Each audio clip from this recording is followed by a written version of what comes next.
if you are a buyer and if you're buying a property in the inspection, and I would very strongly encourage you to have inspections. Are you buying a new construction? Are you buying a home from 1800s? Are you buying a house that actually needs to be remodeled? Or are you just buying a house that is newer and custom built? Now, all houses will need inspections, but the better question is what inspector do you use?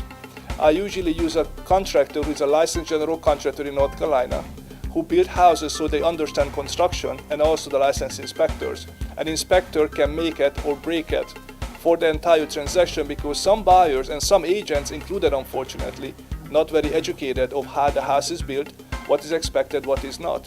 If you're buying an older home, and an older home I would say a turn of a century, I believe you would need several different type of inspections.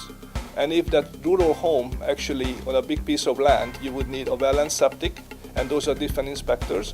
You would likely to need a lead-based paint inspector. You would need an asbestos inspector. And you would also most likely to need an inspector who is a licensed general contractor, because building standards were very, very different in a turn of a century than it is today. If that particular house, however, have a basement, I would advise you to have a radon inspection. And all of those are different people. Fortunately, I do have very good experience in construction since I owned a remodeling company for 5 years. So I can advise you who to use, who not to use, and what inspections you need to get done for you to protect yourself.